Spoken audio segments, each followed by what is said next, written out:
로마서 강의 62번째 시간 바울의 찬송이라는 제목으로 설교 말씀 나누겠습니다. 자, 오늘 로마서 11장 마지막 구절들을 나누게 되었습니다. 9장에서 시작된 이스라엘의 불신앙 문제가 11장까지 계속되었었지요. 특히 11장 32절에서는 마무리되었다, 그렇게 볼 수도 있겠어요. 하나님께서 유대인들의 불신앙을 이방인 구원이라는 놀라운 기회로, 통로로 사용하셨다, 그것을 살펴보았고요. 그리고 종말의 때에 이방인의 충만한 수가 구원받으면, 돌아오면 이전과 비교할 수 없이 많은 유대인들이 예수 그리스도께 돌아오게 될 것이다, 그런 말씀도 주셨습니다. 이 하나님의 신비를 나눈 바울은 이제 주님을 찬양하기 시작합니다. 하나님의 계획과 행하실 일을 알게 되었을 때, 또 그분의 사랑과 자비를 깨닫게 되었을 때 인간은 찬양할 수밖에 없는 것이죠. 자, 한 가지 오늘 다루게 될 33절부터 36절까지는 원어 성경으로 보면 운문이에요. 운문. 일종의 문학 장르로 따지면 시라고 할 수 있습니다. 그런데 성경의 그런 운문들은 새번역 성경이 더 잘 느낌을 살려서 번역하였다, 그렇게 말씀드릴 수 있어요. 그래서 오늘은 각 절마다 새번역 성경 구절도 소개해 드리겠습니다. 자, 먼저 33절, 깊도다 하나님의 지혜와 지식의 풍성하며 그의 판단은 헤아리지 못할 것이며 그의 길은 찾지 못할 것이로다. 자, 새번역은 어떻게 번역했을까요? 하나님의 부유하심은 어찌 그리 크십니까? 하나님의 지혜와 지식은 어찌 그리 깊고 깊으십니까? 그 어느 누구 하나님의 판단을 헤아려 알 수 있으며 그 어느 누가 하나님의 길을 더듬어 찾아낼 수 있겠습니까? 이렇게 번역하였어요. 자, 바울은 세상을 구원하시는 하나님의 놀라운 역사를 생각하며 찬송을 금치 못합니다. 한국어 성경에서는 이 구절들의 맨 앞에 있는 감탄사를 반영하지 못했어요. 아쉽죠? 자, 그러므로 그 감탄사를 반영하면 이렇게 볼 수 있겠어요. 오, 깊도다 하나님의 지혜와 지식의 풍성하며. 이렇게 했으면 더 좋았을 뻔했어요. 그렇습니다. 하나님을 향한 찬양은 감탄에서 시작되는 것이죠. 그리고 나서 생각해 보니까 복음성가 중에서, 또 찬송가 중에서 오라고 시작하는 찬송들이 많아요. 그렇죠? 오 놀라운 구세주, 그렇죠? 또 오 위대하신, 그렇게 오라고 시작하는 노래 가사들이 많죠. 왜냐하면 감탄이 찬양에 있어서 중요한 것이기 때문이에요. 정말 주님이 행하신 일들에 대해서 감탄하는 것이죠. 말 그대로. 오늘 바울도 마찬가지입니다. 하나님께서 그렇게 행하신 것, 또 하나님의 그러한 속성, 그분의 어떠함, 그것이 바울에게는 감탄사를 연발하게 했다는 것입니다. 특히 하나님의 세상을 주관하심을 볼 때, 인간을 향한 구원의 계획과 역사를 볼 때, 하나님의 지혜와 지식의 풍성함을 볼 때 감탄할 수밖에 없는 것이죠. 자, 그도 그럴 것이 지혜와 지식은 하나님께 속한 위대한 것입니다. 그분이야말로 지혜와 지식의 근본이며 완성인 분입니다. 그 깊이가 얼마나 깊은지, 그 풍성이 얼마나 풍성한지를 인간은 헤아릴 수조차 없습니다. 더욱이 그분의 판단과 심판, 그분의 일하시는 방식과 인도하시는 길도 마찬가지라고 할 수 있어요.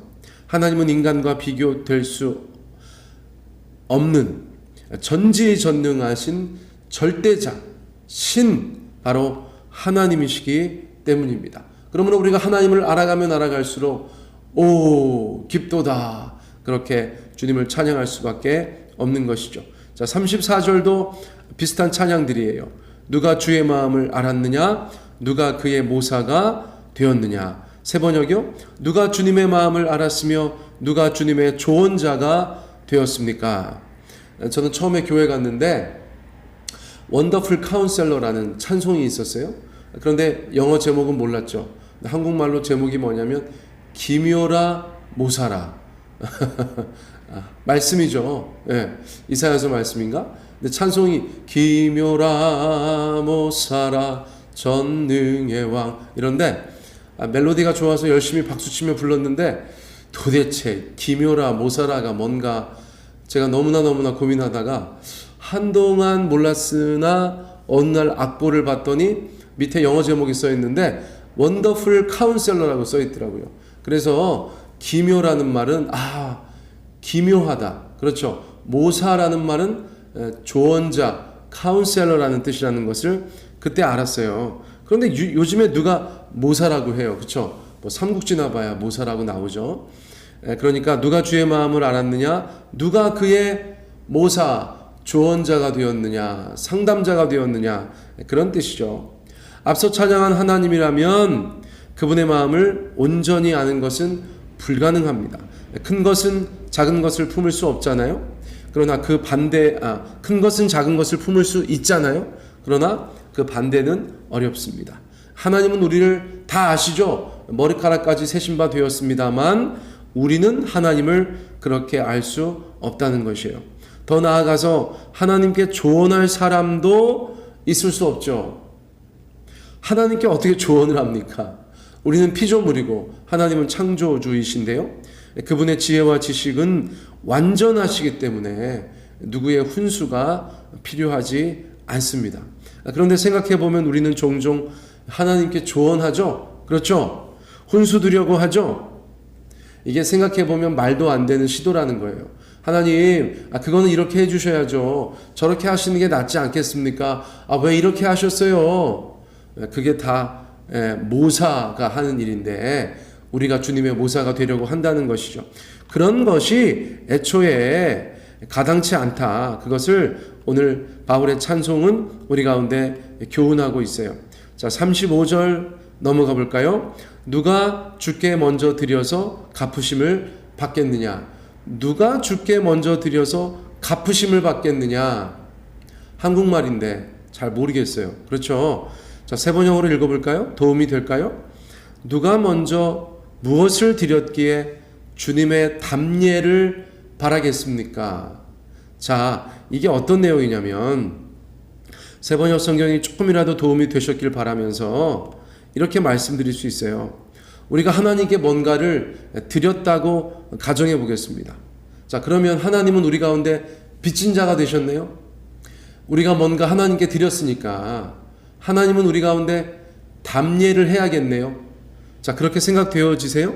예를 들면 비슷한 예를 찾아보면 어린 자녀가 부모에게 뭔가를 주었어요.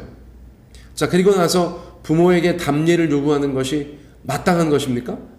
아빠, 엄마, 내가 이거 주었으니까, 드렸으니까 엄마, 아빠도 나한테 이거 마땅히 줘야죠. 그렇게 얘기할 권리가 있습니까? 내가 드렸으니까 페이백 해주세요. 그렇게 말할 수 있느냐는 거예요. 자, 현실 세계에서 그런 아기가 있을 수 있어요. 그런 어린이가 있을 수 있어요. 그러나 창조주와 피조물 관계에서는 그럴 수 없다는 거예요. 왜요? 이미 그 부모는 부모와 자녀의 경우에 있어서 그 부모는 그 아이를 위해서 엄청나게 많은 것을 감당했죠.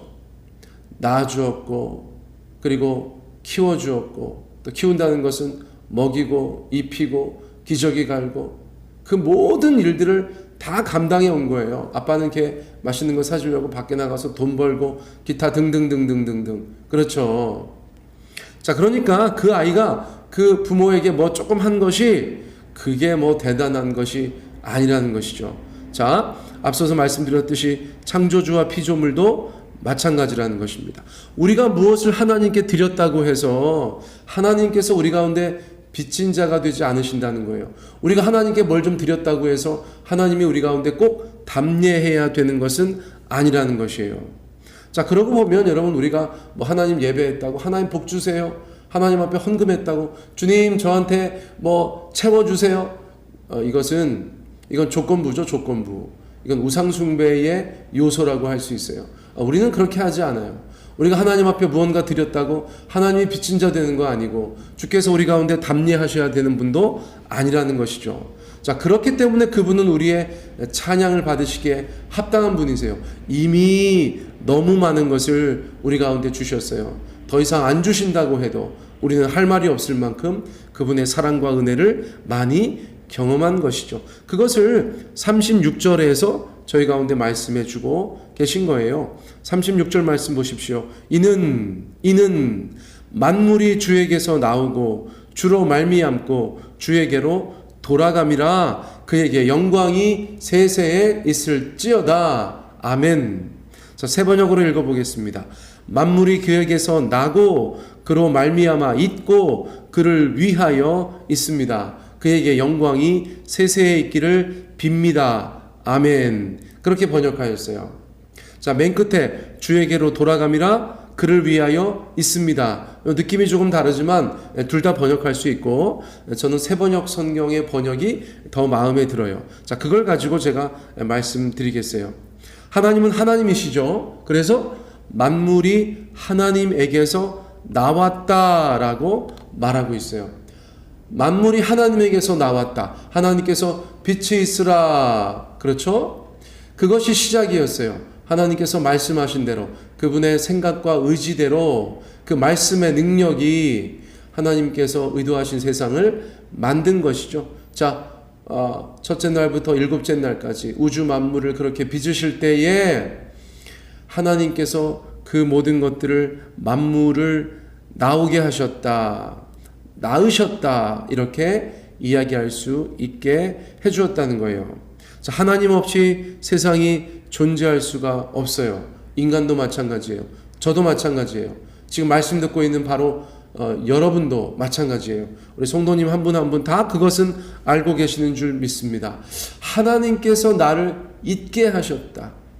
하나님께서 나로 하여금 이 땅 가운데 살게 하셨다. 여러분, 이건 엄청난 일이죠. 자, 또한 만물이 하나님으로 말미암아 있습니다. 자, 이게 앞에 거랑 같은 의미 아닐까요? 이것은요, 하나님의 지혜와 능력으로 이 세상이 계속해서 존재된다, 유지된다, 그런 의미라고 볼 수 있죠. 자, 다시 말해서 우리가 하나님 때문에 있지만 또 하나님으로 말미암아서 계속해서 존재하고 있다는 거예요. 자, 주님께서 우리를 그렇게 여러 가지 면에서 붙잡아 주지 않으시면 적어도 우리는 이 땅에서 더 이상 살아갈 수 없죠. 그렇죠. 자, 바로 그 얘기를 하고 있는 것입니다. 하나님으로 말미암아 우리가 있는 것이에요. 그리고 그 안에 우리가 살고 있는 것입니다. 하나님이 유지하시는 만물 속에, 하나님이 유지하시는 인생, 여러분 그 안에 우리가 있는 것이에요. 하나님은 우리 존재에 있어서, 우리 존재가 존재함에 있어서 가장 절대적인 분이라는 것을 말씀해 주고 있어요. 그러므로 만물은 하나님을 위하여 있다. 또는 의미상으로는 만물은 하나님을 위하여 있어야 한다. 그렇게도 저희가 말씀드릴 수 있죠. 창조주 하나님, 주권자 하나님, 구원자 하나님, 심판주 하나님, 그 하나님을 찬양하며 하나님을 신뢰하고 따르며 주님께 영광 돌리는 그런 인생이 되어야 한다는 것이에요. 사랑하는 성도님들, 오늘 저희가 11장 마지막에 33절부터 36절까지 바울이 감탄하면서 주님 앞에 찬양하는 것을 함께 나누었어요. 여러분, 바울의 찬송은 바로 우리의 찬송이어야 하는 줄 믿습니다. 여러분들은 어떻게 이 땅에 있게 되셨어요? 여러분들은 지금 어떻게 존재하고 계세요? 어떻게 살아갈 수 있게 되셨어요? 바로 하나님 때문이죠. 그러므로 우리가 주님 앞에 무언가 드렸다고 그분이 우리 가운데 빚쟁이 되는 거 아니세요. 그분 우리 가운데 담례하지 않아도 되시는 분이세요. 이미 하나님의 사랑과 은혜를 깊이 깨달은 사람이라면 그래서 만족할 수 있는 거죠. 감사할 수 있는 거예요. 자족할 수 있는 거예요. 내가 주님 앞에 뭘 드린다고 하나님께서 그것 때문에 알고 대견하다 그러시겠어요. 이미 이것은 너무나 많이 일방적으로 주님 앞에 사랑과 은혜를 받은 우리가 주님 앞에 있다는 사실을 깨닫는 것, 여러분 그것이 더 중요하다 그렇게 말씀드릴 수 있어요. 자, 우리가 하나님 앞에 그렇게 찬송을 들으며 또 찬송하며 그렇게 이 하루를 시작합니다. 여러분들의 입술에서 찬송이 끊이지 않기를 바랍니다. 여러분 흥얼거리세요. 여러분 노래를 부르세요. 혼자 있을 때 찬양하세요. 그리고 주님 앞에 감탄하세요. 세상을 바라보시며 기뻐하시고 여러분들의 삶을 주님 앞에 자족하시기를 바라요. 여러분 그것이 바로 오늘 이 말씀이 우리 가운데 주는 은혜인 줄 믿습니다. 저도 오늘 주님 앞에 찬송하며 가겠습니다. 바울의 찬송이 아니라 남목사의 찬송을 오늘 주님 앞에 올려드리겠습니다. 오늘 말씀은 이것으로 마치겠습니다.